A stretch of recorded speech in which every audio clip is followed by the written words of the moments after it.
In 2026, China's Tiangong space station will undergo a historic transformation, expanding from 3 to 6 modules and partnering with the powerful Shunian space telescope. This upgrade will boost its research capacity, efficiency, and international reach, positioning China as a serious rival to NASA and SpaceX in low Earth orbit. A quiet but strategic shift is already underway. Let's dive right in.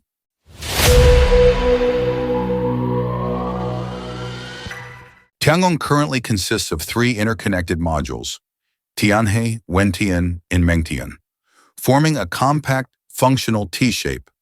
But the China Manned Space Agency, CMSA, has confirmed that in 2026, the station will enter a new phase, expanding to 6 modules.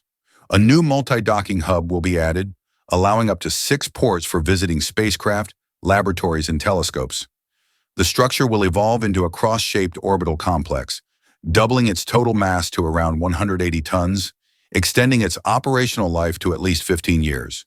To put that in perspective, while NASA's International Space Station faces retirement before 2030, China's Tiangong is preparing for a second decade of operation, younger, more efficient, and fully under national control.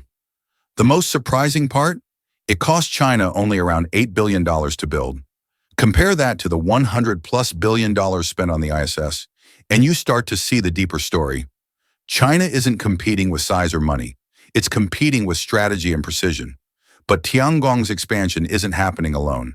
In late 2026, China will launch the Shuntian Space Telescope, known internationally as the Chinese Space Station Telescope, CSST. It's roughly the same size as NASA's Hubble, but its field of view is 300 times larger, capable of mapping nearly half the visible sky in exquisite detail.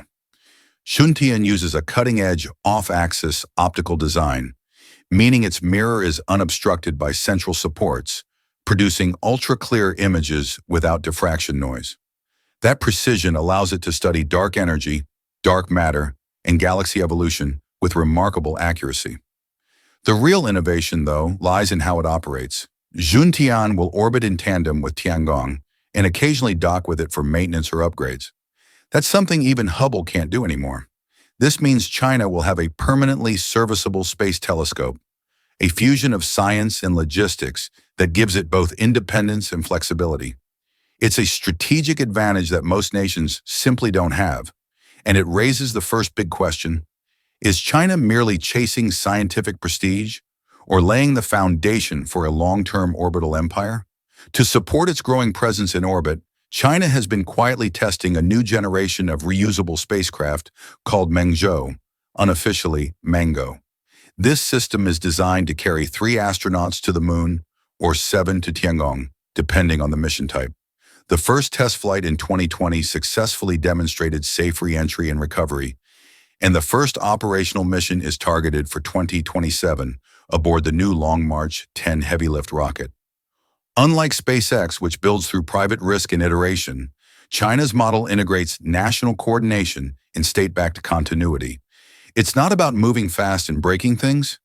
It's about moving consistently and never stopping. That quiet persistence might be the real reason NASA is paying attention.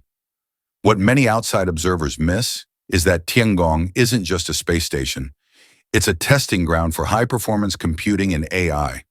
Since 2024, China has been conducting in-orbit trials with more than 20 domestically made processor chips, ranging from 16 to 28 nanometers. These chips, developed by Longsun, are radiation-hardened and optimized for AI tasks, giving Tiangong onboard autonomy that reduces ground control dependency. Some reports suggest these processors even outperform imported alternatives used on other stations. That's not a headline-grabbing achievement, but it's a long-term advantage. It means China is learning how to make its spacecraft smarter, faster, and self-reliant, and it's doing it without any Western technology. The West sees space as exploration. China sees it as infrastructure. And infrastructure, once established, changes everything. One of Tiangong's most unusual experiments began in late 2024, when the Tianzhou 8 cargo ship delivered several bricks made from simulated lunar regolith, or as scientists call it, moon dust. These samples were attached outside the station, exposed to radiation and temperature extremes, as part of a 3-year durability test. Early data suggests these 3D printed materials are 3 times stronger than concrete, paving the way for future moon bases under China's International Lunar Research Station (ILRS) project. While NASA's Artemis program continues to face delays, China is already gathering the material science data it will need for off-world construction. It's not about racing to the moon first, it's about staying there longer. Yet for all its technology, Tiangong has another mission: to inspire. Through the Tiangong classroom, Chinese astronauts regularly broadcast live lessons from orbit, performing zero-gravity experiments for millions of students back on Earth. The most recent broadcast connected over 2,400 students from top universities and science museums across China. They watched real-time demonstrations of gyroscopes, water behavior, and combustion in microgravity, all streamed from space. This program doesn't just teach science, it builds national confidence. It tells young people, space is yours too. And in the long run, that might be just as powerful as any rocket. In 2025, China made another bold move, announcing that foreign astronauts will soon join missions aboard Tiangong. The first selected candidate, a Pakistani astronaut, will undergo a full year of training in China before joining a future flight. This marks a historic shift. While NASA's ISS partnerships have primarily included wealthy Western nations, China is inviting developing countries, nations that have never had access to crewed spaceflight. For those countries, it's an opportunity to conduct research, gain training, and participate in humanity's next frontier. For China, it's influence, soft power in orbit, translated into political capital on Earth. Every time Tiangong hosts a new nation, it reinforces a message. The future of space isn't exclusive anymore. Look deeper, and it becomes clear that Tiangong is not the end goal. It's the prototype for a larger orbital ecosystem, one that blends government missions, private logistics, and commercial research.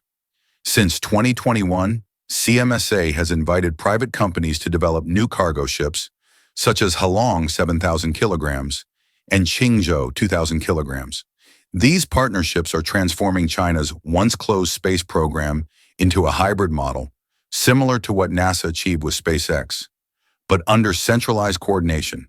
It's a system that combines efficiency, funding stability, and unified vision, something Western agencies often struggle to maintain amid political and corporate turnover. If the ISS represented cooperation among nations, Tiangong 2.0 represents coordination within one, and that difference may define the next decade of space leadership. NASA's commercial space station projects, Axiom, Orbital Reef, Starlab, are still on paper or in early construction. Meanwhile, China already has a functioning, expandable, internationally open station in orbit. When the ISS retires around 2030, there might be only one fully operational, government-backed orbital station left, and it won't fly an American flag. That's the quiet power shift happening in real time. China didn't rush to outdo SpaceX. It built the foundation that everyone else will eventually depend on, a platform for science, diplomacy, and strategy in low Earth orbit. That's not science fiction, that's geopolitical engineering. If Tiangong's 2026 expansion succeeds, and the Shunian telescope begins its decade-long sky survey, the global space hierarchy will be permanently altered.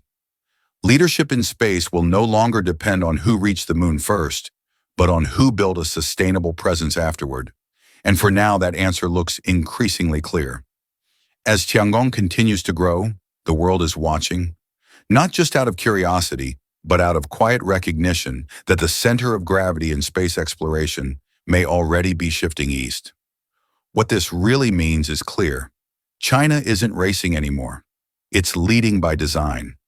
The 2026 Tiangong expansion and the Shunian telescope mark a turning point where long-term vision begins to outweigh raw power. This is exactly why NASA, SpaceX, and the entire industry are watching closely. Because the next chapter of space leadership may no longer be written in the West. And this is just the beginning. The coming years will decide how humanity works, lives, and explores beyond Earth. If you found this analysis valuable, Make sure to like this video, share your thoughts in the comments, and subscribe to Space Hub for more grounded insights on the future of space exploration. Turn on notifications so you never miss the next breakthrough, because the real space revolution starts now.